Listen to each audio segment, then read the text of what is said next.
प्रश्न 16। मध्यकालीन भारत के फारसी साहित्यिक स्रोत उस काल के युगबोध का प्रतिबिंब हैं। टिप्पणी कीजिए।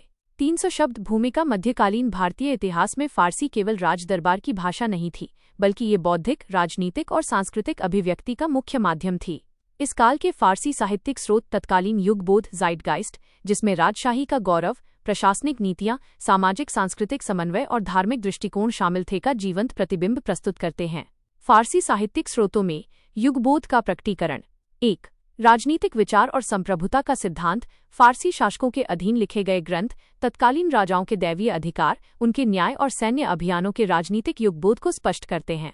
उदाहरण: ज़ियाउद्दीन बर्नी की तारीख़ फिरोजशाही और फतवा जहांदारी दिल्ली सल्तनत के राजनीतिक दर्शन, बलबन के रक्त और लौ की नीति तथा शासकों के प्रशासनिक कर्तव्यों का प्रामाणिक विवरण देती है। 2। प्रशासनिक और आर्थिक नीतियाँ। ये साहित्य मध्यकालीन भारत के जटिल आर्थिक ढांचे, भू राजस्व प्रणालियों और बाजार नियंत्रण की व्यावहारिक समझ प्रस्तुत करता है। उदाहरण: अबुल फजल द्वारा रचित आईने अकबरी, अकबरनामा का भाग, मुगल साम्राज्य के प्रशासनिक नियमों, मनसबदारी व्यवस्था, फसलों के आंकड़ों और वित्तीय प्रबंधन का एक विस्तृत दस्तावेज है, जो अकबर के सुदृढ़ शासन के युगबोध को दर्शाता है। 3। सामाजिक सांस्कृतिक समन्वय और सुलह कुल। मध्यकाल में सूफी संतों और कवियों के फारसी साहित्य ने भारत की मिलीजुली संस्कृति, गंगा जमुनी तहजीब और धार्मिक सहिष्णुता के युगबोध को आकार दिया। उदाहरण: अमीर खुसरो की रचनाएं, जैसे नूह सिपिहर और किरान उस सादेन, भारत की जलवायु, भाषाओं और संस्कृति के प्रति उनके अगाध प्रेम को दर्शाती हैं, जिसमें उन्होंने फारसी और स्थानीय हिंदवी का अनूठा मिश्रण किया। 4। ऐतिहासिक अनुवाद और वैचारिक आदान प्रदान। फारसी साहित्य का एक बड़ा हिस्सा भारतीय महाकाव्यों और दर्शन के अनुवाद के रूप में सामने आया, जो शासक वर्ग की भारतीय संस्कृति को समझने की तड़प और वैचारिक समन्वय के युगबोध को दिखाता है। उदाहरण: दारा शिकोह द्वारा उपनिषदों का फारसी अनुवाद, सिर्र-ए-अकबर, सबसे बड़ा रहस्य, और बदायूनी द्वारा किया गया रामायण का अनुवाद तत्कालीन बौद्धिक उदारवाद को प्रमाणित करता है। निष्कर्ष संक्षेप में, मध्यकालीन फारसी साहित्य केवल राजाओं की प्रशंसा का साधन नहीं था, बल्कि वह अपनी विविधता में तत्कालीन भारत के राजनीतिक यथार्थ, आर्थिक जटिलताओं और सांस्कृतिक समन्वय के युगबोध को संजोए रखने वाला एक ऐतिहासिक दर्पण है। मूल्य संवर्धन, वैल्यू एडिशन। इतिहासकार सतीश चंद्र के अनुसार, मध्यकालीन भारत का फारसी साहित्य केवल दरबारी इतिहास नहीं है, बल्कि ये एक उभरती हुई साझी संस्कृति और प्रशासनिक चेतना का बौद्धिक दस्तावेजीकरण है। प्रश्न 17। 1920 के दशक से राष्ट्रीय आंदोलन ने कई वैचारिक धाराओं को ग्रहण किया और अपना सामाजिक आधार बढ़ाया। विवेचना कीजिए। 300 शब्द भूमिका। 1920 का दशक भारतीय राष्ट्रीय आंदोलन के इतिहास में एक महत्वपूर्ण मोड़ था। इस दौरान राष्ट्रीय आंदोलन केवल औपनिवेशिक शासन के विरोध तक सीमित नहीं रहा, बल्कि इसमें कई नई वैचारिक धाराओं का समावेशन हुआ, जिसने आंदोलन को एक बहुआयामी रूप देकर इसके सामाजिक आधार को अभूतपूर्व रूप से व्यापक बना दिया। 1920 के दशक में उभरी वैचारिक धाराएं और उनका प्रभाव। 1। गांधीवादी विचारधारा और अहिंसक जन आंदोलन। गांधी जी के नेतृत्व में सत्य, अहिंसा और सत्याग्रह की विचारधारा ने राष्ट्रीय आंदोलन का चेहरा पूरी तरह बदल दिया। इसने आंदोलन को उच्च वर्ग से निकालकर आम जनता तक पहुंचाया। उदाहरण: असहयोग आंदोलन। 1920-22 के दौरान पहली बार देश के लाखों किसानों, मजदूरों, महिलाओं और छात्रों ने एक साथ मिलकर ब्रिटिश सत्ता को चुनौती दी, जिससे कांग्रेस का सामाजिक आधार एक वास्तविक जन आधार में बदल गया। 2। समाजवादी और वामपंथी विचारधारा। सोशलिज्म और लेफ्टिज्म। रूसी क्रांति 1917 की सफलता और 1920 के दशक में जवाहरलाल नेहरू व सुभाष चंद्र बोस जैसे युवा नेताओं के प्रभाव से कांग्रेस के भीतर और बाहर समाजवादी विचारों का तेजी से विकास हुआ। उदाहरण: 1920 में Akhil Bharatiya trade union Congress (AITUC) और 1925 में भारतीय कम्युनिस्ट पार्टी (CPI) की स्थापना हुई। इस विचारधारा ने मजदूरों और मिल श्रमिकों की मांगों को राष्ट्रीय आंदोलन की मुख्यधारा से जोड़ दिया। 3। क्रांतिकारी राष्ट्रवाद का पुनरुत्थान। Revolutionary nationalism. असहयोग आंदोलन के अचानक स्थगन से असंतुष्ट युवा वर्ग ने पूर्ण स्वतंत्रता के लिए क्रांतिकारी समाजवाद का मार्ग चुना। उदाहरण: भगत सिंह, चंद्रशेखर आजाद और उनके साथियों द्वारा Hindustan socialist Republican association (HSRA) 1928 का गठन किया गया। इनके वैचारिक प्रभाव ने देश के युवाओं में अभूतपूर्व देशभक्ति और साम्राज्य विरोधी चेतना का संचार किया। 4।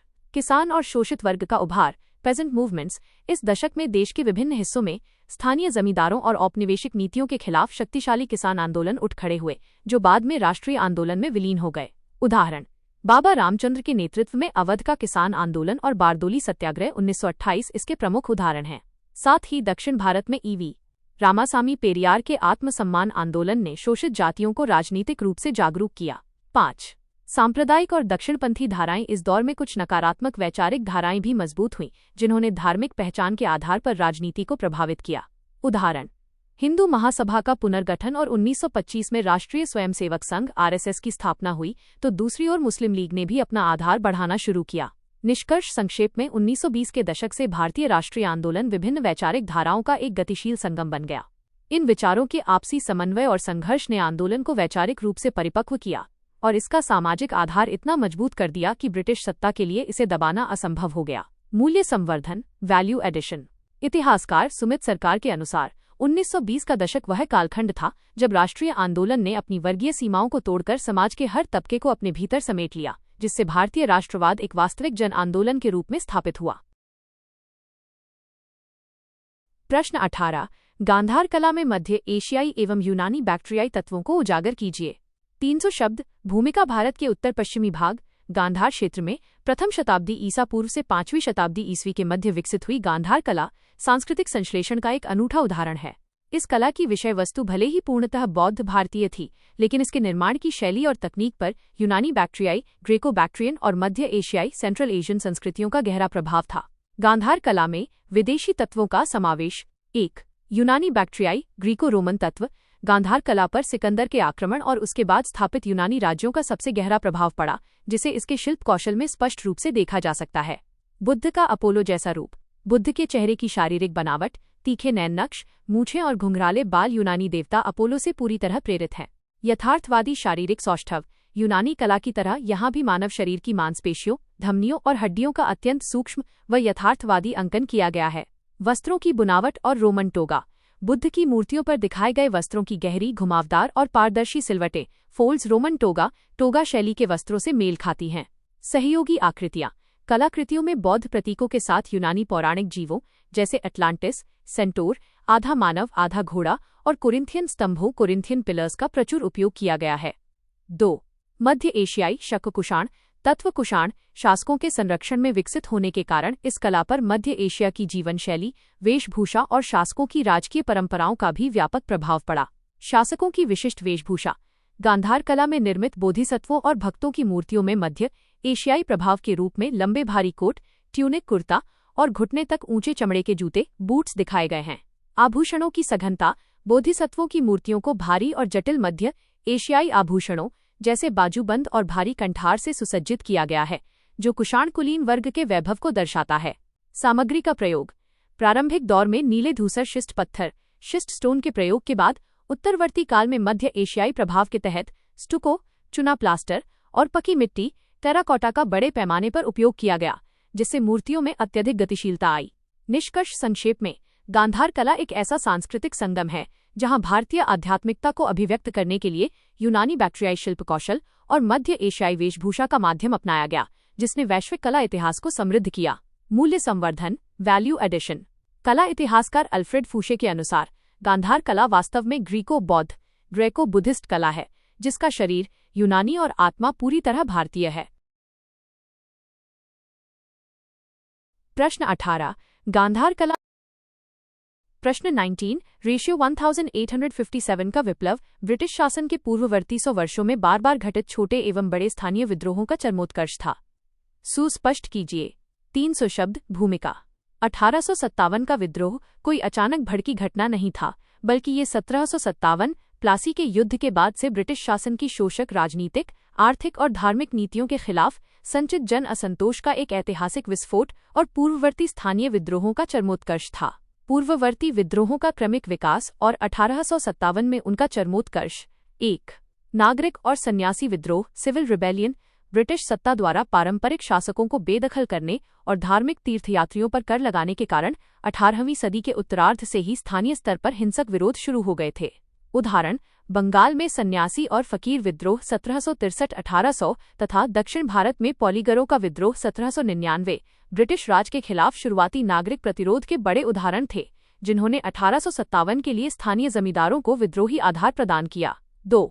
जनजातीय असंतोष और हिंसक प्रतिरोध ट्राइबल अपराइजिंग्स। औपनिवेशिक वन कानूनों और बाहरी लोगों दीकुओं द्वारा जनजातीय जमीनों पर कब्जे ने आदिवासियों को अपने अस्तित्व के लिए हथियार उठाने पर मजबूर किया। उदाहरण 1831 का कोल विद्रोह और 1855-56 का भीषण संथाल विद्रोह ब्रिटिश सत्ता के खिलाफ सीधे और संगठित सशस्त्र संघर्ष के प्रतीक थे। इन विद्रोहों की युद्ध रणनीति ने सिद्ध किया कि विदेशी शासन को चुनौती दी जा सकती है। 3. प्रारंभिक सैन्य विद्रोह सिपॉय म्यूटनीज 1857 की सैन्य चिंगारी से पहले भी भारतीय सिपाहियों ने अपनी धार्मिक भावनाओं और नस्लीय भेदभाव के खिलाफ कई बार विद्रोह की घोषणा की थी। उदाहरण 1806 का वेल्लोर सैन्य विद्रोह, जहां धार्मिक प्रतीकों पर रोक के खिलाफ सिपाहियों ने बगावत की, और 1824 का बैरकपुर विद्रोह इसके प्रत्यक्ष प्रमाण थे, जो अंततः 1857 में मंगल पांडे के विद्रोह के रूप में महाविस्फोट बना। 4.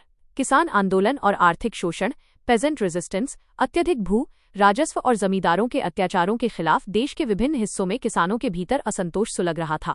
उदाहरण बंगाल का फराजी आंदोलन 1838-57 और पागलपंथी विद्रोह इसके उदाहरण हैं, जिसने 1857 के विप्लव में ग्रामीण आबादी को सबसे बड़ा लड़ाकू बल प्रदान किया।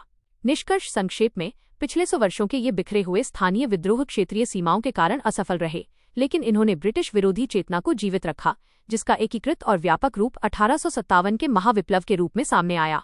मूल्य संवर्धन वैल्यू एडिशन। इतिहासकार एस.बी. चौधरी के अनुसार 1857 का विद्रोह पूर्ववर्ती 100 वर्षों में घटित नागरिक अशांति और स्थानीय विस्फोटों का एक अपरिहार्य और विशाल संकलन था, जिसने औपनिवेशिक साम्राज्य की जड़ों को हिला दिया। प्रश्न 20. 19वीं शताब्दी के भारतीय पुनर्जागरण और राष्ट्रीय पहचान के उद्भव के मध्य संलग्नताओं का परीक्षण कीजिए। 300 शब्द। भूमिका 19वीं शताब्दी का भारतीय पुनर्जागरण केवल एक सामाजिक धार्मिक सुधार आंदोलन नहीं था, बल्कि इसने भारतीयों में एक साझा ऐतिहासिक और सांस्कृतिक चेतना जगाकर आधुनिक राष्ट्रीय पहचान की मजबूत नींव रखी। पुनर्जागरण और राष्ट्रीय पहचान के मध्य प्रमुख संलग्नताएं। 1.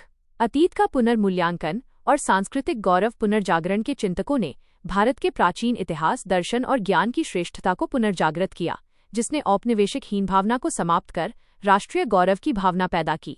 उदाहरण स्वामी दयानंद सरस्वती के वेदों की ओर लौटो के नारे और स्वामी विवेकानंद के शिकागो व्याख्यान 1893 ने भारतीयों को अपनी सांस्कृतिक पहचान पर गर्व करना सिखाया। 2. सामाजिक सुधार और आंतरिक एकता का निर्माण। सती प्रथा, जातिवाद और छुआछूत जैसी कुप्रथाओं के खिलाफ चले आंदोलनों ने समाज के विभिन्न वर्गों के बीच की दूरियों को कम किया, जिससे एक एकीकृत भारतीय समाज का मार्ग प्रशस्त हुआ। उदाहरण राजा राममोहन राय द्वारा ब्रह्मो समाज 1828 और ज्योतिराव फुले द्वारा सत्यशोधक समाज की स्थापना ने सामाजिक समानता के आधार पर राष्ट्रीय एकजुटता को बढ़ावा दिया। 3. आधुनिक शिक्षा, तर्कवाद और वैचारिक जुड़ाव। पुनर्जागरण के तहत आधुनिक और पाश्चात्य शिक्षा के प्रसार ने विभिन्न भाषाई क्षेत्रों के बुद्धिजीवियों को एक साझी भाषा, अंग्रेजी और तर्कवादी दृष्टिकोण दिया, जिससे वे राष्ट्रीय मुद्दों पर एकजुट हो सके।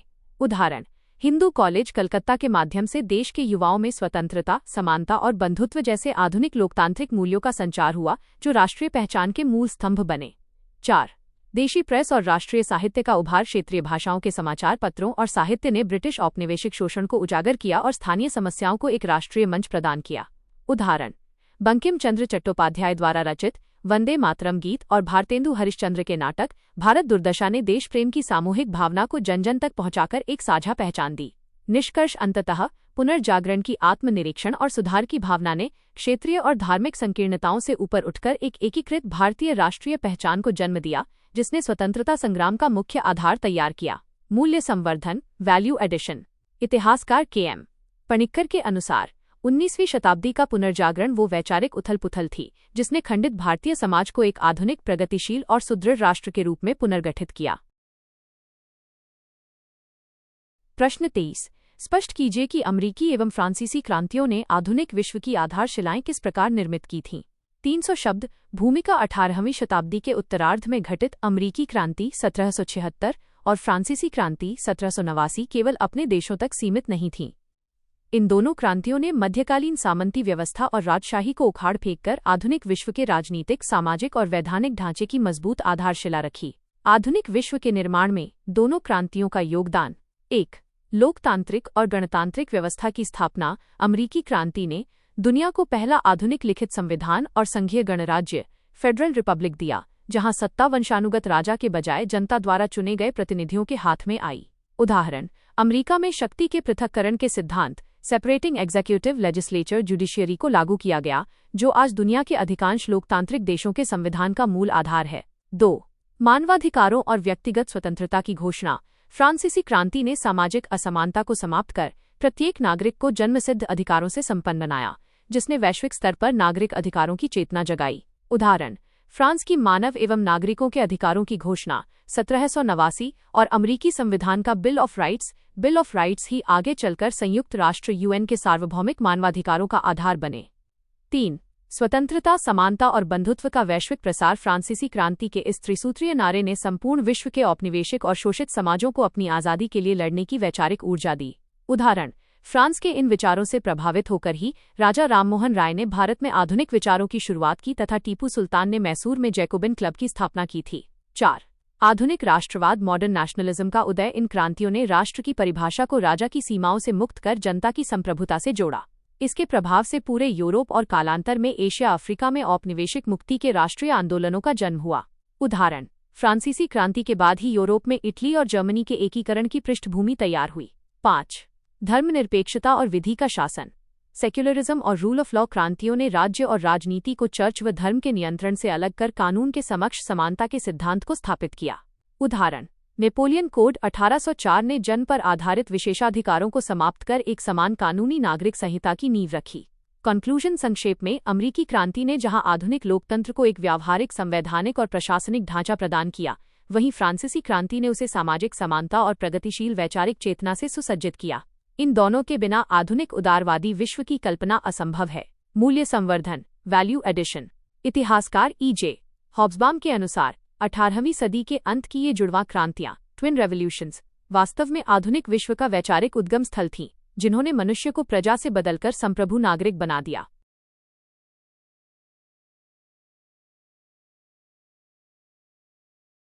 प्रश्न 24. भारतीय कला विरासत का संरक्षण वर्तमान समय की आवश्यकता है। चर्चा कीजिए। 300 शब्द। भूमिका। भारतीय कला विरासत केवल पत्थरों, चित्रों या स्मारकों का संग्रह नहीं है, बल्कि ये हमारी हजारों साल पुरानी सभ्यता, ज्ञान और संचित सांस्कृतिक पहचान की जीवंत आत्मा है। वर्तमान वैश्वीकरण, तीव्र शहरीकरण और आधुनिकीकरण के दौर में इस बहुमूल्य विरासत का संरक्षण करना भारत के अस्तित्व और भविष्य के लिए एक अनिवार्य आवश्यकता बन गया है। कला विरासत के संरक्षण की वर्तमान आवश्यकता के मुख्य कारण: 1. राष्ट्रीय पहचान और सांस्कृतिक निरंतरता को बनाए रखना। वैश्वीकरण के इस दौर में जहां संस्कृतियों का समरूपीकरण, होमोजेनाइजेशन हो रहा है, हमारी अनूठी कला विरासत ही हमें वैश्विक मंच पर एक विशिष्ट पहचान प्रदान करती है। उदाहरण: तंजावुर की कांस्य मूर्तियां और अजंता की चित्रकला जैसी धरोहरें हमारी ऐतिहासिक और तकनीकी श्रेष्ठता का प्रमाण हैं, जिनका संरक्षण नई पीढ़ी को अपनी जड़ों से जोड़े रखने के लिए आवश्यक है। 2. आर्थिक समृद्धि और पर्यटन उद्योग का विकास। Economic catalyst. कला और वास्तुकला विरासत भारत के पर्यटन उद्योग, टूरिज्म सेक्टर की रीढ़ हैं, जो लाखों लोगों को रोजगार और देश को भारी मात्रा में विदेशी मुद्रा प्रदान करती हैं। उदाहरण: यूनेस्को की विश्व धरोहर सूची में शामिल ताजमहल, हम्पी के अवशेष और महाबलीपुरम के स्मारक हर साल लाखों पर्यटकों को आकर्षित करते हैं, जिससे स्थानीय हस्तशिल्प और होटल व्यवसाय को प्रत्यक्ष आर्थिक लाभ मिलता है। 3. पारंपरिक ज्ञान, कौशल और रोजगार का संरक्षण। इंटैंजिबल हेरिटेज विरासत केवल अचल स्मारकों तक सीमित नहीं है। इसमें अमूर्त कलाएं जैसे हस्तशिल्प, बुनाई और लोक कलाएं भी शामिल हैं, जो ग्रामीण अर्थव्यवस्था को आत्मनिर्भर बनाती हैं। उदाहरण: कश्मीर की पश्मीना शॉल की बुनाई या बिहार की मधुबनी चित्रकला जैसी विधाओं को यदि आधुनिक बाजार और संरक्षण न मिले तो ये लुप्त हो जाएंगी, जिससे हजारों कारीगर बेरोजगार हो जाएंगे। 4. जलवायु परिवर्तन और प्राकृतिक आपदाओं से सुरक्षा। बढ़ते प्रदूषण, अम्ल वर्षा, एसिड रेन और जलवायु परिवर्तन के कारण हमारे प्राचीन स्मारकों का तेजी से क्षरण हो रहा है, जिससे उनका वैज्ञानिक संरक्षण अति आवश्यक हो गया है। उदाहरण: औद्योगिक प्रदूषण के कारण ताजमहल के संगमरमर का पीला पड़ना, मार्बल कैंसर और पर्यावरण परिवर्तन से कोणार्क सूर्य मंदिर के पत्थरों का कमजोर होना इसके प्रत्यक्ष प्रमाण हैं। कंक्लूजन: संक्षेप में, कला विरासत का संरक्षण केवल अतीत को सहेजने का भावुक प्रयास नहीं है, बल्कि ये हमारे आर्थिक विकास, सामाजिक गौरव और टिकाऊ भविष्य की एक व्यावहारिक जरूरत है। मूल्य संवर्धन, वैल्यू एडिशन। महात्मा गांधी के अनुसार, किसी भी राष्ट्र की संस्कृति उसके लोगों के दिलों और आत्मा में निवास करती है, और कलाकृतियां उसी आत्मा की भौतिक अभिव्यक्ति हैं, जिनकी रक्षा करना हमारा परम राष्ट्रीय कर्तव्य है। प्रश्न 25. भारत के इतिहास की पुनर्रचना में चीनी और अरबी यात्रियों के वृत्तांतों के महत्व का आकलन कीजिए। 300 शब्द। भूमिका। प्राचीन और मध्यकालीन भारत के इतिहास की पुनर्रचना में विदेशी यात्रियों के वृत्तांत अमूल्य स्रोत हैं। जहां चीनी यात्रियों के विवरण प्राचीन भारत, विशेषकर बौद्ध धर्म और गुप्त वर्धन काल को समझने में मदद करते हैं। वहीं अरबी यात्रियों के वृत्तांत मध्यकालीन भारत की राजनीतिक, आर्थिक और सामाजिक संरचना पर सजीव प्रकाश डालते हैं। इतिहास की पुनर्रचना में चीनी यात्रियों के वृत्तांतों का महत्व। चीनी यात्री मुख्य रूप से बौद्ध धर्म के ग्रंथों के अध्ययन और तीर्थस्थलों के दर्शन के उद्देश्य से भारत आए थे। उनके विवरण धार्मिक और सांस्कृतिक इतिहास के लिए अत्यधिक प्रामाणिक हैं। फाहियान, गुप्तकाल। चंद्रगुप्त द्वितीय के शासनकाल में आए फाहियान ने अपने ग्रंथ फोकुओकी में गुप्त साम्राज्य की शांति, समृद्धि और अहिंसक समाज का वर्णन किया। उसने बताया कि तत्कालीन समाज में लोग चोरी नहीं करते थे और घरों में ताले नहीं लगाते थे। ह्वेनसांग, वर्धन काल। सम्राट हर्षवर्धन के काल में आए ह्वेनसांग सीयूकी के रचयिता ने हर्ष की दानशीलता, प्रयाग महामोक्ष परिषद और नालंदा विश्वविद्यालय की शिक्षा प्रणाली का विस्तृत विवरण दिया, जिससे तत्कालीन शैक्षणिक और राजनीतिक इतिहास की कड़ियों को जोड़ने में मदद मिली। इत्सिंग, 7वीं सदी। इसने नालंदा और विक्रमशिला जैसे महाविहारों में बौद्ध भिक्षुओं के रहन सहन, नियमों और तत्कालीन भारत की सांस्कृतिक सीमाओं को स्पष्ट किया। इतिहास की पुनर्रचना में अरबी यात्रियों के वृत्तांतों का महत्व। अरबी और इस्लामी जगत के यात्री व भूगोलवेत्ता व्यापार, कूटनीति और भारत को समझने की जिज्ञासा से आए थे। इनके विवरणों में आर्थिक गतिविधियों और निष्पक्ष राजनीतिक इतिहास की प्रधानता है। सुलेमान, 9वीं सदी। इसने पाल और प्रतिहार शासकों की सैन्य शक्ति तथा राष्ट्रकूट राजाओं के वैभव का वर्णन किया। उसने राष्ट्रकूटों को विश्व के 4 महान शासकों में से एक बताया। अल मसूदी, 10वीं सदी। अपनी पुस्तक मुरुज उल जहब में इसने गुर्जर प्रतिहार राजाओं की घुड़सवार सेना और तत्कालीन व्यापारिक मार्गों का भूगोल स्पष्ट किया। अल बरूनी, 11वीं सदी। महमूद गजनवी के साथ आए इस महान विद्वान ने अपनी कालजयी कृति किताब उल हिंद, तहकीके हिंद में भारतीय समाज का एक संपूर्ण वैज्ञानिक और समाजशास्त्रीय दस्तावेजीकरण किया। उसने भारतीय खगोल विज्ञान, गणित, जाति व्यवस्था, रीति रिवाजों और दार्शनिक मान्यताओं का निष्पक्ष विश्लेषण किया, जो पूर्व मध्यकालीन भारत को समझने का सबसे प्रामाणिक स्रोत है।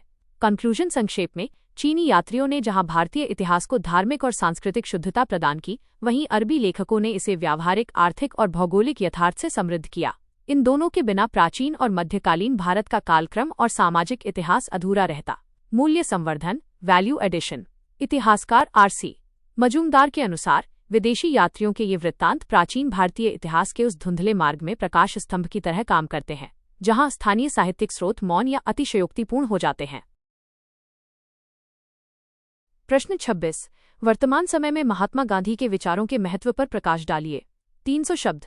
भूमिका 21वीं सदी का वैश्विक समाज, जब तकनीकी प्रगति के साथ साथ नैतिक पतन, युद्ध, जलवायु परिवर्तन और सामाजिक असमानता के अभूतपूर्व दौर से गुजर रहा है, तब महात्मा गांधी के विचार और दर्शन अधिक प्रासंगिक हो गए हैं। गांधीवाद केवल एक ऐतिहासिक सिद्धांत नहीं, बल्कि वर्तमान समस्याओं का व्यावहारिक समाधान है। वर्तमान संदर्भ में गांधीवादी विचारों का महत्व। 1. अहिंसा और शांतिपूर्ण सह अस्तित्व, non violence in modern conflicts. आज का विश्व, जब परमाणु हथियारों की होड़ और विभिन्न क्षेत्रीय युद्धों जैसे रूस यूक्रेन या मध्य पूर्व संकट से जूझ रहा है, तब गांधी जी की अहिंसा की नीति ही एकमात्र विकल्प दिखाई देती है। महत्व। गांधी जी का मानना था कि आंख के बदले आंख पूरी दुनिया को अंधा बना देगी। आज भू राजनीतिक तनावों को सुलझाने के लिए युद्ध नहीं, बल्कि कूटनीति और शांतिपूर्ण संवाद का मार्ग गांधीवादी दर्शन से ही प्रेरित है। 2. सतत विकास और पर्यावरण संरक्षण, सस्टेनेबल डेवलपमेंट। जलवायु परिवर्तन, ग्लोबल वार्मिंग और प्राकृतिक संसाधनों का अंधाधुंध दोहन वर्तमान समय की सबसे बड़ी चुनौती है, जिसका सटीक समाधान गांधी जी के विचारों में निहित है। महत्व। उनका प्रसिद्ध कथन था कि प्रकृति के पास मनुष्य की आवश्यकताओं, नीड्स को पूरा करने के लिए पर्याप्त संसाधन हैं, लेकिन उसके लालच, ग्रीड के लिए नहीं। यह विचार आज के सतत विकास लक्ष्यों, SDGs और न्यूनतम जीवन शैली, मिनिमलिज्म का वैचारिक आधार है। 3.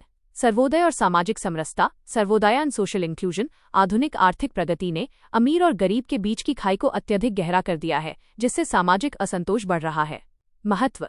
गांधी जी का सर्वोदय, सभी का उदय और अंत्योदय, समाज के अंतिम व्यक्ति का कल्याण का सिद्धांत वर्तमान कल्याणकारी राज्य की योजनाओं के लिए मार्गदर्शक है। इसके अतिरिक्त जातिवाद और सांप्रदायिकता के खिलाफ उनके विचार आज भी सामाजिक एकता बनाए रखने के लिए अनिवार्य हैं। 4. ट्रस्टीशिप का सिद्धांत और नैतिक व्यवसाय, ट्रस्टीशिप और बिजनेस एथिक्स। कॉर्पोरेट जगत में बढ़ती अनैतिकता और एकाधिकारवाद के दौर में गांधी जी का न्यासधारिता, ट्रस्टीशिप का सिद्धांत अत्यधिक प्रासंगिक है। महत्व। इसके अनुसार धनवान व्यक्ति अपनी संपत्ति का मालिक नहीं, बल्कि समाज की ओर से उसका संरक्षक, ट्रस्टी है। वर्तमान समय में कॉर्पोरेट सामाजिक उत्तरदायित्व, CSR की अवधारणा इसी विचार का आधुनिक रूप है। कंक्लूजन संक्षेप में, गांधी जी के विचार वर्तमान समय में एक नैतिक दिशासूचक मॉरल कॉम्पस की तरह हैं, जो आधुनिक समाज को विनाशकारी लालच और हिंसा से बचाकर एक टिकाऊ, न्यायसंगत और शांतिपूर्ण विश्व के निर्माण का मार्ग दिखाते हैं। मूल्य संवर्धन, वैल्यू एडिशन। प्रसिद्ध वैज्ञानिक अल्बर्ट आइंस्टीन के अनुसार, आने वाली पीढ़ियां शायद ही विश्वास करेंगी कि हाड़ मांस से बना ऐसा कोई व्यक्ति कभी इस धरती पर चला था, जिसने बिना हथियारों के दुनिया की सबसे बड़ी औपनिवेशिक शक्ति को परास्त कर दिया। प्रश्न 27। धर्मनिरपेक्षतावाद की भारतीय संकल्पना धर्मनिरपेक्षतावाद के पाश्चात्य मॉडल से किन किन बातों में भिन्न है? चर्चा कीजिए। 300 शब्द। भूमिका। धर्मनिरपेक्षता सेक्युलरिज्म का मूल उद्देश्य राज्य और धर्म के बीच संबंधों को विनियमित करना है। यद्यपि भारतीय संविधान की प्रस्तावना में धर्मनिरपेक्ष, पंथनिरपेक्ष शब्द 42वें संविधान संशोधन 1976 द्वारा जोड़ा गया, लेकिन भारत की यह संकल्पना पश्चिमी मॉडल की हूबहू नकल नहीं है, बल्कि यह अपनी ऐतिहासिक और सांस्कृतिक आवश्यकताओं के अनुरूप पूरी तरह भिन्न है। भारतीय और पाश्चात्य धर्मनिरपेक्षतावाद में मुख्य अंतर। 1. पूर्ण अलगाव बनाम सैद्धांतिक दूरी absolute separation vs principle distance. पाश्चात्य मॉडल, पश्चिमी मॉडल विशेषकर अमेरिकी या फ्रांसीसी लाइसीते में राज्य और धर्म के बीच एक अभेद्य दीवार होती है।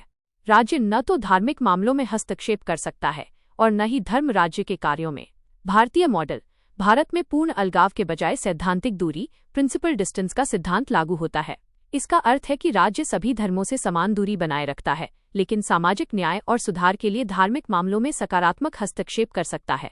उदाहरण, पश्चिमी देशों में राज्य किसी कुप्रथा जैसे लिंग भेदभाव के आधार पर चर्च के आंतरिक नियमों को नहीं बदल सकता, जबकि भारत में राज्य ने सती प्रथा, छुआछूत और 3 तलाक जैसी कुप्रथाओं को कानून बनाकर प्रतिबंधित किया है। 2. नकारात्मक बनाम सकारात्मक दृष्टिकोण नेगेटिव vs पॉजिटिव अप्रोच। पाश्चात्य मॉडल, ये धर्म के प्रति एक नकारात्मक या तटस्थ दृष्टिकोण रखता है, जहां सार्वजनिक जीवन, सरकारी संस्थाओं और प्रतीकों में धर्म की अभिव्यक्ति पूरी तरह प्रतिबंधित होती है। भारतीय मॉडल, भारत में धर्मनिरपेक्षता का दृष्टिकोण सकारात्मक है, जिसे सर्वधर्म समभाव, सभी धर्मों के प्रति समान सम्मान कहा जाता है। राज्य किसी एक धर्म को बढ़ावा नहीं देता, बल्कि सभी धर्मों को फलने फूलने का समान अवसर देता है। उदाहरण, फ्रांस में सार्वजनिक स्थानों पर धार्मिक प्रतीक जैसे हिजाब या पगड़ी पहनने पर रोक है, जबकि भारत में सभी नागरिकों को अपने धार्मिक प्रतीकों को धारण करने की पूर्ण स्वतंत्रता है। 3. व्यक्तिगत अधिकार बनाम सामूहिक अल्पसंख्यक अधिकार। पाश्चात्य मॉडल, पश्चिमी धर्मनिरपेक्षता मुख्य रूप से व्यक्ति की स्वतंत्रता और उसके अधिकारों पर ध्यान केंद्रित करती है। वहां धार्मिक समुदायों या अल्पसंख्यकों के लिए अलग से विशेष संवैधानिक अधिकारों की व्यवस्था नहीं होती। भारतीय मॉडल, भारत में व्यक्तिगत स्वतंत्रता के साथ साथ धार्मिक समुदायों, विशेषकर भाषाई और धार्मिक अल्पसंख्यकों के अधिकारों को भी संरक्षण दिया गया है, ताकि बहुसंख्यकवाद से उनकी रक्षा हो सके। उदाहरण, भारतीय संविधान का अनुच्छेद 29 और 30 अल्पसंख्यकों को अपनी संस्कृति के संरक्षण और अपनी पसंद के शैक्षणिक संस्थानों की स्थापना व प्रशासन करने का विशेष अधिकार देता है। 4. वित्तीय सहायता और धार्मिक प्रबंधन। पाश्चात्य मॉडल, पश्चिमी सरकारें किसी भी धार्मिक गतिविधि, स्कूल या संस्थान को सरकारी खजाने से वित्तीय सहायता या कर में छूट टैक्स एग्जेम्पशन नहीं दे सकती। भारतीय मॉडल, भारत में राज्य सभी धार्मिक शिक्षण संस्थानों को बिना किसी भेदभाव के वित्तीय सहायता दे सकता है। साथ ही राज्य अमरनाथ यात्रा या हज यात्रा जैसी धार्मिक तीर्थयात्राओं का प्रबंधन और सुविधाएं प्रदान करता है। कंक्लूजन संक्षेप में, जहां पाश्चात्य धर्मनिरपेक्षता व्यक्तिवादी, कानून केंद्रित और धर्म विरोधी या पूर्ण तटस्थ है, वहीं भारतीय धर्मनिरपेक्षता बहुसांस्कृतिक, समुदाय उन्मुख और सर्वधर्म संभाव के दार्शनिक आदर्श पर आधारित है, जो भारत की विविधता को एकता में पिरोने के लिए अपरिहार्य है। मूल्य संवर्धन, वैल्यू एडिशन। राजनीति विज्ञानी राजीव भार्गव के अनुसार, भारतीय धर्मनिरपेक्षता की अनूठी विशेषता इसकी सैद्धांतिक दूरी है, जो राज्य को धार्मिक उत्पीड़न के खिलाफ हस्तक्षेप करने और धार्मिक स्वतंत्रता के संरक्षण के बीच एक आदर्श संतुलन बनाने की शक्ति देती है। प्रश्न 28। श्री चैतन्य महाप्रभु के आगमन से भक्ति आंदोलन को एक असाधारण नई दिशा मिली थी। चर्चा करें। 300 शब्द। भूमिका। 16वीं शताब्दी में बंगाल में जन्मे श्री चैतन्य महाप्रभु 1486-1534 भक्ति आंदोलन की सगुण कृष्ण भक्ति धारा के एक युगांतरकारी संत थे। उनके आगमन से भक्ति आंदोलन केवल दार्शनिक विमर्श तक सीमित न रहकर एक जीवंत जन आंदोलन में बदल गया, जिसने भारतीय समाज को एक नई आध्यात्मिक और सामाजिक दिशा प्रदान की। भक्ति आंदोलन को श्री चैतन्य महाप्रभु द्वारा दी गई नई दिशाएं। 1. संकीर्तन और नगर कीर्तन की शुरुआत। मास कॉन्ग्रीगेशनल चांटिंग। चैतन्य महाप्रभु से पहले भक्ति मुख्य रूप से मंदिरों या व्यक्तिगत साधना तक सीमित थी। उन्होंने ईश्वर की आराधना को सामूहिक उत्सव का रूप दिया। महत्व: उन्होंने हरे कृष्ण महामंत्र के सामूहिक गान और नगर कीर्तन, सड़कों पर गाते नाचते हुए निकलना की परंपरा शुरू की। इसने भक्ति को राजाओं और पुरोहितों के नियंत्रण से मुक्त कर सीधे आम जनता के आंगन तक पहुंचा दिया। 2. सामाजिक समानता और जाति प्रथा पर प्रहार। Social egalitarianism. उन्होंने इस दार्शनिक सत्य को व्यावहारिक रूप दिया कि ईश्वर की भक्ति में जाति, लिंग या सामाजिक प्रतिष्ठा का कोई स्थान नहीं है। महत्व: उन्होंने समाज के सबसे निचले पायदान पर खड़े लोगों और गैर हिंदुओं को भी अपने आंदोलन में शामिल किया। उनके सबसे प्रमुख शिष्यों में हरिदास ठाकुर शामिल थे, जो जन्म से मुस्लिम थे, जिन्हें चैतन्य महाप्रभु ने नामाचार्य की उपाधि दी। 3. अचिंत्य भेदाभेद दर्शन का प्रतिपादन। Philosophical contribution. वैचारिक स्तर पर उन्होंने गौड़ीय वैष्णव संप्रदाय के अंतर्गत अचिंत्य भेदाभेद दर्शन की स्थापना की। महत्व: ये दर्शन यह स्पष्ट करता है कि जीवात्मा और परमात्मा के बीच का संबंध एक ही समय में भेद, अलग होना, और अभेद, एक होना दोनों का है, जिसे बुद्धि से समझना, अचिंत्य, कल्पना से परे है। इसने केवल प्रेम और पूर्ण समर्पण को ही ईश्वर प्राप्ति का साधन माना। 4. लोक भाषा, बांग्ला का संवर्धन और सांस्कृतिक एकता। उन्होंने अपने उपदेशों और कीर्तनों के लिए संस्कृत के स्थान पर स्थानीय लोक भाषा का प्रयोग किया, जिसने बंगाल और उड़ीसा के साहित्य को अत्यधिक समृद्ध किया। महत्व: उन्होंने अपने जीवन का एक बड़ा हिस्सा पुरी, उड़ीसा और वृंदावन, उत्तर प्रदेश में बिताया।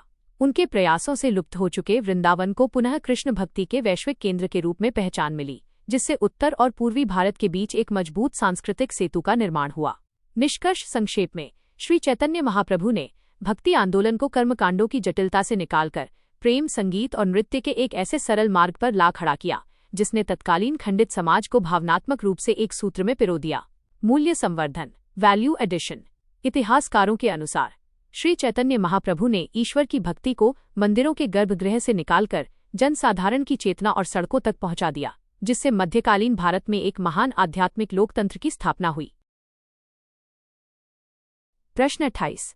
श्री चैतन्य महाप्रभु के आगमन से भक्ति आंदोलन को एक असाधारण नई दिशा मिली थी। चर्चा करें। प्रश्न 29.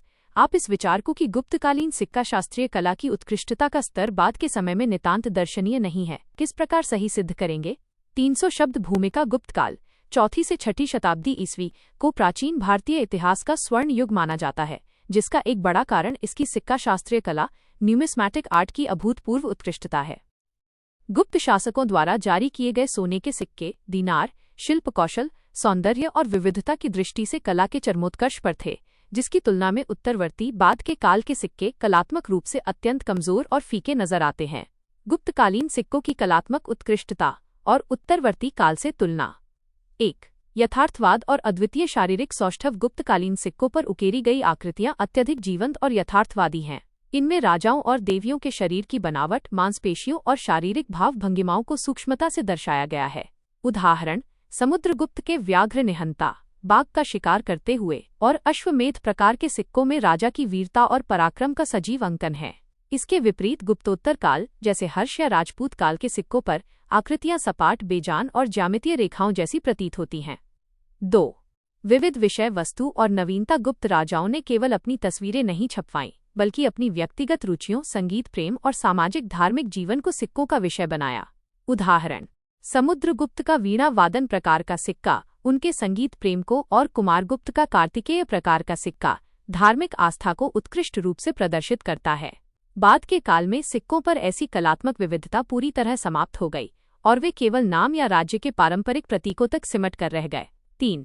वस्त्र, आभूषण और वेशभूषा का सूक्ष्म अंकन। गुप्त सिक्कों पर राजाओं के घुंघराले बाल, बारीक गहने, पारदर्शी वस्त्र और देवियों के परिधानों की सिलवटें गांधार और मथुरा मूर्तिकला की उच्च तकनीक को दर्शाती हैं। उदाहरण: सिक्कों पर लक्ष्मी और गंगा की आकृतियों में सौंदर्य और कलात्मक प्रवाह दिखाई देता है। वहीं मध्यकाल या दिल्ली सल्तनत के आते आते इस्लामी प्रभाव के कारण सिक्कों पर आकृतियों का अंकन लगभग समाप्त हो गया और वे केवल सुलेखन, कैलीग्राफी और लेखों तक सीमित हो गए। 4. धातुओं की शुद्धता और सिक्का निर्माण तकनीक। गुप्त काल में ढलाई और ठप्पा मार, डाई स्ट्राइकिंग तकनीक इतनी उन्नत थी कि सिक्कों के किनारे स्पष्ट और गुलाई लिए होते थे। गुप्तोत्तर काल में आर्थिक गिरावट और सामंतवाद के उभार के कारण सिक्कों में मिलावट, तांबे और चांदी का मिश्रण बढ़ गई और उनका कलात्मक स्वरूप पूरी तरह विकृत हो गया। कंक्लूजन संक्षेप में गुप्तकालीन सिक्कों में कला और संप्रभुता का जो अनूठा संगम था वो बाद के कालों में आर्थिक संकुचन और कलात्मक दृष्टिकोण के अभाव के कारण लुप्त हो गया। इसीलिए गुप्त सिक्कों की उत्कृष्टता बाद के इतिहास में नितांत दर्शनीय नहीं है। मूल्य संवर्धन, वैल्यू एडिशन। इतिहासकार A.S. अल्तेकर के अनुसार गुप्त राजाओं के सिक्के केवल विनिमय के माध्यम नहीं थे, बल्कि वे सोने के छोटे टुकड़ों पर उकेरी गई कला की ऐसी उत्कृष्ट प्रदर्शनियां थीं जिनकी बराबरी करने में बाद के राजवंश पूरी तरह असमर्थ रहे। प्रश्न 30। अंग्रेज किस कारण भारत से करारबद्ध श्रमिक अन्य उपनिवेशों में ले गए थे? क्या वे वहां पर अपनी सांस्कृतिक पहचान को परिरक्षित रखने में सफल रहे हैं? 300 शब्द भूमिका। 19वीं शताब्दी में ब्रिटिश औपनिवेशिक सत्ता द्वारा भारतीय करारबद्ध श्रमिकों इंडेंचर्ड लेबरर्स को मॉरिशस, कैरिबियाई द्वीपों और फिजी जैसे उपनिवेशों में ले जाया गया, जो वैश्विक इतिहास का एक बड़ा प्रवासन था। भारतीय श्रमिकों को अन्य उपनिवेशों में ले जाने के मुख्य कारण: 1. दास प्रथा का उन्मूलन 1833। ब्रिटिश साम्राज्य में 1833 में दास प्रथा, स्लेवरी के आधिकारिक अंत के बाद चीनी, रबर और कॉफी के बागानों में काम करने वाले मजदूरों की भारी कमी हो गई, जिसकी पूर्ति के लिए भारतीयों को विकल्प बनाया गया। 2. भारत में अत्यधिक ग्रामीण निर्धनता। औपनिवेशिक नीतियों के कारण भारत के कुटीर उद्योग नष्ट हो गए थे और भू राजस्व की दरें अत्यधिक थीं। इसके परिणामस्वरूप उत्तर प्रदेश, बिहार और तमिलनाडु के ग्रामीण क्षेत्रों में भयंकर गरीबी और भुखमरी थी, जिसने लोगों को बाहर जाने पर मजबूर किया। 3. गिरमिटिया व्यवस्था का कानूनी ढांचा। अंग्रेजों ने एक करार अग्रीमेंट माइनस, जिसे स्थानीय भाषा में गिरमिट कहा गया, के तहत 5 वर्ष के लिए निश्चित मजदूरी और वापसी के टिकट का वादा करके एक संगठित कानूनी प्रणाली तैयार की, जो वास्तव में दास्ता का ही एक नया रूप थी। सांस्कृतिक पहचान को परिरक्षित सुरक्षित रखने में सफलता। विपरीत परिस्थितियों और औपनिवेशिक दमन के बावजूद ये भारतीय श्रमिक अपनी सांस्कृतिक पहचान को काफी हद तक सुरक्षित रखने में पूरी तरह सफल रहे हैं। धार्मिक और भाषाई निरंतरता। वे अपने साथ रामचरितमानस और हनुमान चालीसा जैसी धार्मिक पुस्तकें ले गए थे। उन्होंने फिजी और कैरेबियाई देशों में फिजी हिंदी और कैरेबियाई हिंदुस्तानी जैसी नई उपभाषाओं को जन्म दिया। सांस्कृतिक समन्वय, क्रीमेटाइजेशन। कला के क्षेत्र में उन्होंने अपनी जड़ों को बचाए रखते हुए स्थानीय संस्कृति के साथ तालमेल बिठाया। उदाहरण के लिए कैरेबियाई द्वीपों, त्रिनिदाद और टोबैगो का प्रसिद्ध चटनी संगीत, चटनी म्यूजिक, भारतीय भोजपुरी लोकगीतों और स्थानीय अफ्रीकी ड्रम बीट्स का अनूठा मिश्रण है। त्योहार और खानपान। आज भी मॉरिशस, सूरीनाम और गयाना में दीपावली, होली और ईद जैसे त्योहार राष्ट्रीय स्तर पर मनाए जाते हैं और वहां के खानपान में भारतीय मसालों और दाल पूरी का वर्चस्व है। कंक्लूजन संक्षेप में, ब्रिटिश शोषण के कारण विस्थापित हुए ये गिरमिटिया श्रमिक अपनी सांस्कृतिक दृढ़ता के बल पर आज उन देशों की राजनीति और संस्कृति के मुख्य आधार बन चुके हैं। मूल्य संवर्धन, वैल्यू एडिशन। इतिहासकार ह्यू टिंकर के अनुसार यह व्यवस्था भले ही दास प्रथा की एक नई प्रणाली थी, लेकिन भारतीय प्रवासियों ने अपनी सांस्कृतिक जीवंतता के बल पर पराये द्वीपों को एक लघु भारत में बदल दिया। प्रश्न 31। सुस्पष्ट कीजिए कि मध्य 18वीं शताब्दी का भारत विखंडित राज्यतंत्र की छाया से किस प्रकार ग्रसित था? 300 शब्द भूमिका। 1750 के दशक, मध्य 18वीं शताब्दी का भारत एक बड़े राजनीतिक संक्रमण से गुजर रहा था, जहां केंद्रीय मुगल सत्ता के पतन ने पूरे उपमहाद्वीप को एक विखंडित राज्यतंत्र, फ्रैगमेंटेड पॉलिटी में धकेल दिया था। विखंडित राज्यतंत्र के प्रमुख लक्षण और उनके उदाहरण। 1. केंद्रीय सत्ता का पतन और स्वायत्त राज्यों का उदय। मुगल साम्राज्य की कमजोरी का लाभ उठाकर प्रांतीय गवर्नरों ने स्वतंत्र राज्यों की स्थापना की, जिससे भारत की राजनीतिक एकता पूरी तरह खंडित हो गई। उदाहरण: मुर्शिद कुली खान ने बंगाल, सादत खान ने अवध और निजाम उल मुल्क ने हैदराबाद में स्वतंत्र राजवंशों की नींव रखी, जो दिल्ली को केवल नाममात्र का शासक मानते थे। 2. क्षेत्रीय शक्तियों की साम्राज्यिक महत्वाकांक्षा और आंतरिक संघर्ष। विखंडित दौर में मराठा, सिख, जाट और राजपूत जैसी क्षेत्रीय शक्तियां उभरी, लेकिन वे एक स्थिर अखिल भारतीय विकल्प देने के बजाय आपस में ही लड़ती रहीं। उदाहरण: मराठा साम्राज्य ने चौथ और सरदेशमुखी वसूलने के लिए बंगाल, राजपूताना और मैसूर पर बार बार आक्रमण किए, जिससे क्षेत्रीय वैमनस्य और राजनीतिक अस्थिरता अत्यधिक बढ़ गई। 3. लगातार विदेशी आक्रमण और वित्तीय खोखलापन। केंद्रीय रक्षा प्रणाली के ध्वस्त होने के कारण भारत उत्तर पश्चिमी सीमाओं से होने वाले भीषण विदेशी आक्रमणों का शिकार हुआ, जिसने विखंडन को चरम पर पहुंचाया। उदाहरण: 1739 में नादिर शाह के आक्रमण और उसके बाद अहमद शाह अब्दाली के हमलों जैसे 1761 का पानीपत का तीसरा युद्ध ने दिल्ली को पूरी तरह पंगु बना दिया और उत्तर भारत में राजनीतिक शून्यता पैदा कर दी। 4. यूरोपीय व्यापारिक कंपनियों का राजनीतिक हस्तक्षेप। भारतीय शासकों के आपसी विभाजन और विखंडित राज्यतंत्र ने विदेशी ताकतों को किंगमेकर बनने का सुनहरा अवसर दिया। उदाहरण: कर्नाटक युद्धों 1746, 1763 और प्लासी के युद्ध 1757 के माध्यम से फ्रांसीसी और ब्रिटिश ईस्ट इंडिया कंपनी ने भारतीय राजाओं के आंतरिक उत्तराधिकार विवादों में हस्तक्षेप कर उन्हें कठपुतली बना दिया। कंक्लूजन संक्षेप में, मध्य 18वीं सदी का भारत राजनीतिक रूप से पूरी तरह बटा हुआ था, जहां दूरदर्शिता की कमी और आपसी संघर्षों के कारण विखंडित राज्यतंत्र ने अंततः ब्रिटिश औपनिवेशिक दासता का मार्ग प्रशस्त किया। मूल्य संवर्धन, वैल्यू एडिशन। इतिहासकार जदुनाथ सरकार के अनुसार तारांकन मध्य 18वीं शताब्दी का भारत ताश के पत्तों के महल की तरह था, जहां कोई केंद्रीय धुरी नहीं थी। इसी राजनीतिक बिखराव और सड़न ने विदेशी व्यापारियों को देश का भाग्य विधाता बनने का अवसर दिया। प्रश्न 32। क्या कारण था कि 19वीं शताब्दी के अंत तक आते आते नरमदलीय अपनी घोषित विचारधारा एवं राजनीतिक लक्ष्यों के प्रति राष्ट्र के विश्वास को जगाने में असफल हो गए थे? 300 शब्द। भूमिका। 1885 में कांग्रेस की स्थापना के बाद शुरुआती 2 दशकों 1885-1905 तक राष्ट्रीय आंदोलन पर नरमदल मॉडरेट फेज का वर्चस्व रहा। उन्होंने भारतीय राष्ट्रवाद की वैचारिक नींव तो रखी, परंतु 19वीं शताब्दी के अंत तक उनकी कार्यप्रणाली और सीमित लक्ष्यों के कारण देश के युवाओं और आम जनता का उनसे मोहभंग हो गया। नरमदल के प्रति राष्ट्र का विश्वास घटने के मुख्य कारण: 1. संवैधानिक आंदोलनों की विफलता और याचना की राजनीति। नरमपंथियों की पूरी राजनीति प्रार्थना पत्रों, प्रतिवेदनों और शिष्टमंडलों 3 पीटा सेकेंड्स प्रेयर पिटिशन प्रोटेस्ट पर आधारित थी, जिसे उभरते हुए उग्र राष्ट्रवादियों ने राजनीतिक भिक्षावृत्ति का नाम दिया। उदाहरण: ब्रिटिश सरकार ने उनके प्रार्थना पत्रों को पूरी तरह नजरअंदाज कर दिया। उदाहरण के लिए 1892 का भारतीय परिषद अधिनियम भारतीयों की आकांक्षाओं को पूरा करने में पूरी तरह विफल रहा, जिससे उनकी अनुनय विनय की नीति अप्रभावी सिद्ध हुई। 2. संकुचित सामाजिक आधार, एलिटिस्ट नेचर। नरमपंथी नेता मुख्य रूप से उच्च मध्यम वर्ग, बैरिस्टरों, डॉक्टरों और बुद्धिजीवियों का प्रतिनिधित्व करते थे। उनका मानना था कि भारतीय जनता अभी राजनीतिक रूप से इतनी परिपक्व नहीं हुई है कि उसे जन आंदोलनों में शामिल किया जाए।